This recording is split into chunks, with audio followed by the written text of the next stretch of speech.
అది మెహబూబ్ నగర్ జిల్లాలో అడవుల్లో అంచున ఉన్న చిన్న గ్రామం. ఆ గ్రామంలో ఒక పేద కుటుంబం ఉండేది. ఆ ఇంట్లో సంపాదన లేదు. కానీ ఒక చిన్న జీవితం ఉండేది. అదే ఆ కుటుంబానికి ఆశ. అదే వారి లోకం. ఆ చిన్న అమ్మాయి పేరు గౌతమి. అందరూ ప్రేమగా పాప అని పిలిచేవారు. తల్లి చాలా ఏళ్ల క్రితమే చనిపోయింది. తండ్రి తల్లిగా మారి గౌతమిని చూసుకునేవాడు.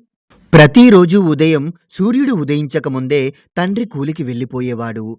ఈరోజు కూలి దొరికితేనే ఆ రోజు ఆ అమ్మాయికి కడుపు నిండా అన్నం దొరికేది. ఒకరోజు ఆ పాపకు తీవ్ర జ్వరం వచ్చింది. చిన్న శరీరం వణికిపోతూ ఉంది. కళ్ళు మూసుకొని మూలుగుతుంది. తండ్రి తన బిడ్డని చూసి గుండె పగిలిపోతుంది.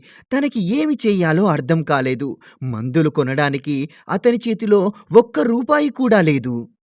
గ్రామంలోని వాళ్ళను డబ్బులు అడగడం మొదలుపెట్టాడు. వాళ్ళు కూడా మా దగ్గర డబ్బులు లేవు అని చెప్పారు. అర్ధరాత్రి అయిపోతుంది. అంతా చీకటి కమ్ముకున్న ఇంట్లో గౌతమి శ్వాస మాత్రం బలహీనంగా మారింది. ఆ తండ్రి ఇంటి మూలన ఉన్న ఒక చిన్న రాయి దగ్గర కూర్చున్నాడు. ఆ రాయిపై ఏదో ఒకప్పుడు ఎవరో వేసిన ఎల్లమ్మ కుంకుమ ముద్ర ఉంది. అతను చేతులు జోడించి కన్నీళ్లు కార్చాడు. అతని కన్నీళ్లు అక్కడ ఉన్న రాయిపై పడుతూ ఉన్నాయి. ఒక్కసారిగా తన 2 చేతులను జోడించి, "అమ్మా ఎల్లమ్మ! నాకు ఏమీ వద్దు. నా పిల్లని కాపాడు తల్లి." ఆ మాటలు ఆకాశాన్ని చీల్చాయి. అదే రాత్రి ఆ చిన్న పాపకి ఒక విచిత్రమైన కల వచ్చింది. చీకటి వెలుగులా మారింది. ఎర్ర చీరలో కుంకుమ నుదుట పెట్టుకొని కరుణ నిండిన కళ్ళతో ఒక అమ్మ నడుచుకుంటూ వచ్చింది. ఆ అమ్మ దగ్గరకు వచ్చి చిన్న పాప తలపై చేయి వేసింది.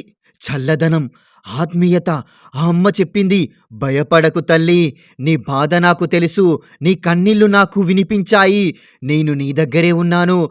అమ్మ చిన్న పాప నుదుట కుంకుమ పెట్టింది. ఆ క్షణమే జ్వరం తగ్గిపోయింది. మెల్లిగా తెల్లవారుతూ ఉంది. తెల్లవారుజామున తండ్రి భయంతో లేచాడు. పాపని చూసిన అతని కళ్ళు నమ్మలేదు. ఆ పాప నవ్వుతూ లేచి కూర్చుంది. "నాన్నా, నాన్నా, నాకు బాగైపోయింది నాన్నా." ఆ మాటలు విన్న వెంటనే తండ్రి నేలపై కూర్చొని ఏడ్చేశాడు. ఈ విషయం గ్రామమంతా పాకింది. అందరూ ఆశ్చర్యపోయారు. ఆ రాయి దగ్గర ఎల్లమ్మకు పూజలు మొదలుపెట్టారు.